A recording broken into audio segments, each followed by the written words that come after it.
Hello everyone, and welcome back to the Commander's Forge. My name is Andy Bentley, and the Forge is an area for me to talk about Magic, Commander, and anything else when I try and get this whole mental health thing under control. Now, today I want to talk about pre-release for the Lost Caverns of Ixalan. I went to one pre-release event. I went to the two-headed giant one that my local gaming store does on Friday night. My partner was my cousin, as he's usually my partner in crime. And I just want to say off the bat, I think this sealed is honestly so much better than it was for the original Ixalan. And I will go into that later on. But we sat down, we were opening our pools, and by the time I opened my third pack, I knew I was definitively in red-green. The reason for that is I pulled the Red God, and I know I'm going to butcher the names here, and I apologize, but it's Ogier Oxenil, Deepest Might, and the Green God, Ogier Caslim, Deepest Growth, in packs 2 and 3 respectively. And I pulled the Growing Rites of Itlimoc in pack 4. So I was very much in red-green. So I just kind of gave everything else to my cousin, and he cobbled together this Esper artifacts list. We did great round 1. Round 2, he was, maybe I can drop a color. So he ended up dropping blue and went white-black artifacts. And yeah, we just kind of steamrolled that last game. And my whole goal was to put, dinosaurs and merfolk and stuff into play. But the real goal behind my deck was to get Ogier Oxenil out with one of the 3 Panicked Altosaurs that we pulled, which is a 4 in a red 4/5 dinosaur with reach. But you can tap it to have Panicked Altosaur do 2 damage to each opponent. So in two-headed giant, since they're both your opponents, you tap it, you would do 4 to them.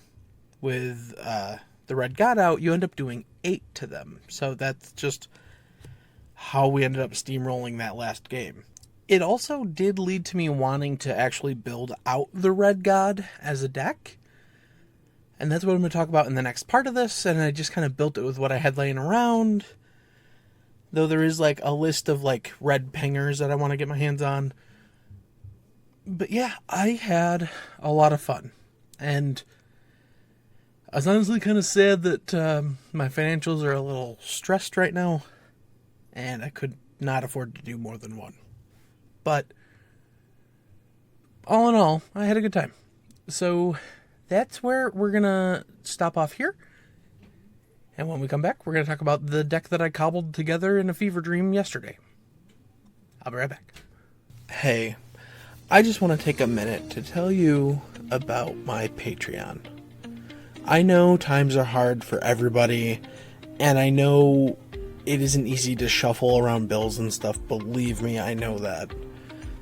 But if you would like to help support the podcast and me, you can find the links to my Patreon in my link tree, which is always put into the description of either the video or the audio, wherever you're listening to it.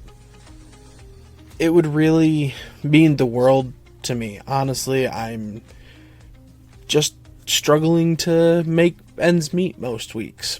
But that's it. That's all. If you want to help, the links will be where you can find them. Alright, and we are back. Now, hopefully, you cannot hear the drying machine going in the background because I can't do much about that. This is the time I have to record. That said, let's talk about Ogier Oxenil. Yeah. Deepest Might is 2 red. For a 4/4 god, it has trample. And it says, if a red source you control would deal an amount of non-combat damage less than his power to an opponent, that source deals damage equal to its power instead. When it dies, return it to the battlefield, tapped and transformed under its owner's control. And it becomes the Temple of Power. It is a land. It taps for red, and then it has for 2 and a red, and tap, transform Temple of Power. Activate only if red sources you control dealt 4 or more non-combat damage this turn, and only as a sorcery. So I feel like it's not going to be that hard to keep him on the field, minus like exiling effects. But, one of the things I wanted with this deck was going to be some redundancy. So, in addition to that god, we have a Phyrexian Horror. Solifem Mayhem Dominus is 2 red for a 5/4 Phyrexian Horror. If a source you control would deal non-combat damage to an opponent, or a permanent opponent controls, it deals double that damage to that player or permanent instead. So, if we get to a point where the commander is just too expensive to cast, we have this one to fall back on, and for 1 and then 2 red Phyrexian, and discard 2 cards, I can put an indestructible counter on Solifem Mayhem Dominus. Now, before I get into some of the repeatable ways to ping that I've got in here, I did want to talk about one really fun interaction that you can have with this, and that is Fear Fire Foes, which is an X and a red spell. It's a sorcery. Damage can't be prevented this turn. It deals X damage to target creature and 1 damage to each other creature with the same controller. So you don't even have to pay anything into X. You can just pay a red to deal 0 damage to something, because your commander will see that and say, oh, hey, that's going to do 0? No, you're going to do my base power.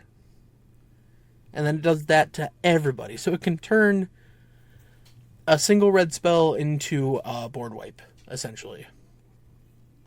So I did want to bring that one up. But in terms of repeatable stuff, I found a Togo Goblin Weaponsmith. It's 2 and a red for a 2/2 Goblin Artificer. It has, whenever a land enters the battlefield under your control, create a colorless equipment artifact token named Rock. It has equipped creature gets pay 1, tap, sacrifice Rock. This creature deals 2 damage to any target and equip for 1. So, is it fast? No. But, again, it's a repeatable way to just start throwing damage around. Another one of those is the Leyline of Lightning, which is 2 red for an enchantment. It has the Leyline text. If it's in your opening hand, you can begin with it on the battlefield. But whenever you cast a spell, you may pay 1. If you do, Leyline of Lightning deals 1 damage to target player or planeswalker. So again, you have this out with your commander. You pay 1 extra to dome somebody for 4. Fall of Karen Andros is an enchantment for 2 and a red. Whenever a creature an opponent controls is dealt excess non-combat damage, amass Orcs X, where X is the excess damage. And then you can pay 7 and a red to have it deal 7 damage to target creature. Now, will we ever be doing more with this if we get him above 7 power? Yes, but for the most part, 7 damage can deal with a lot. Next up isn't one that's repeatable, but again, it does a lot of damage. And that's the Myosian of Roaring Blades. It's 5 red for a 7/4 spirit. It enters the battlefield with an indestructible counter on it if you cast it from your hand, and you can remove an indestructible counter from it to do 7 damage to up to 3 targets. So again, if we happen to have our commander super pumped up and he has 20 power or whatever, and we just want to end the game faster, we just remove the indestructible counter. This says, hey, do 7 damage to each of your faces. Now we'll make it 20, right? Next up in repeatable stuff, though, we have Hell Rider, which is 2 red for a 3/3 devil. It has haste. And whenever a creature you control attacks, Hell Rider deals 1 damage to the defending player. So, yeah, it's non-combat red damage that's going to get massively upshifted.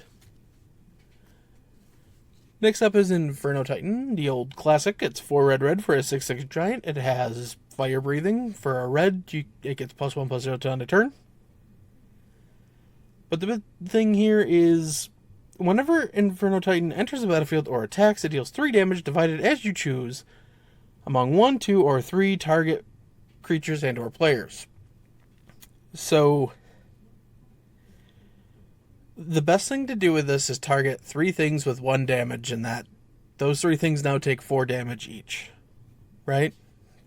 Yeah. Next up, we have Jeska Warrior Adept. 2 red for a 3/1 barbarian with first strike and haste. It also has tap to do 1 damage to target creature or player. Sir Kara the Bold is 3 red for a 3/3 human knight. Whenever Sir Kara the Bold or an instant or sorcery spell you control deals damage to a player, exile the top card of your library. You may play that card this turn. And it has tap.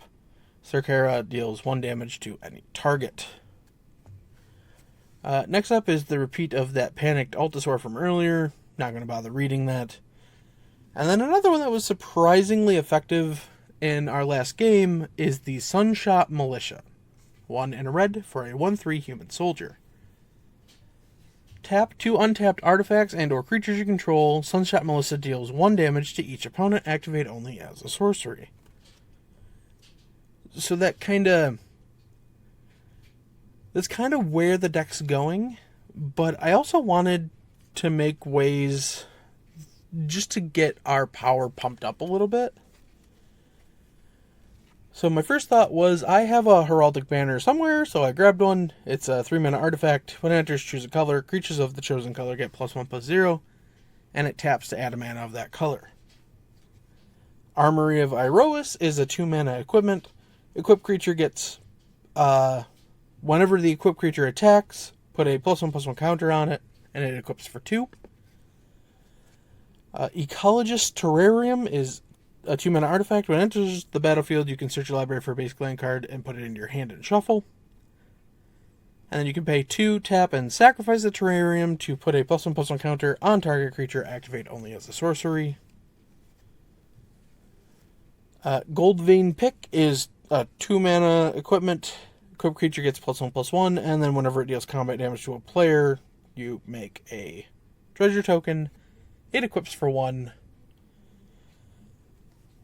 The Thran Power Suit is 2-mana equipment. The equipped creature gets +1/+1 for each aura and equipment attached to it. And the important bit here is it also gets Ward 2. It also has Equip for 2. And finally, we have the Ent Drought Basin. It is a 2-mana artifact. You can pay X and tap to put a +1/+1 counter on target creature with power X. Activate only as a sorcery. So that gets harder and harder to put counters on stuff as you make it bigger, but it's a good way to get 1, maybe 2 counters on the commander without having to, But yeah, that's just kind of it. There's other things in the deck that just sling damage around, but I guess you'll have to wait to see that when they play it sometime. That said, I'm very tired, and I would like to go take a nap. So, have a good day, and I will see you next time. Bye-bye. Thank you for listening. All of my links can be found in my link tree in the description below. I would like to thank Ian Foss and Cody Mulpey of the band The Crypt for allowing me to use music for my opening and ending, along with Nate and Erica Jacobs for making my original logo. And I would also like to thank Christina McNichol for creating my new logo. And I'll see you next time.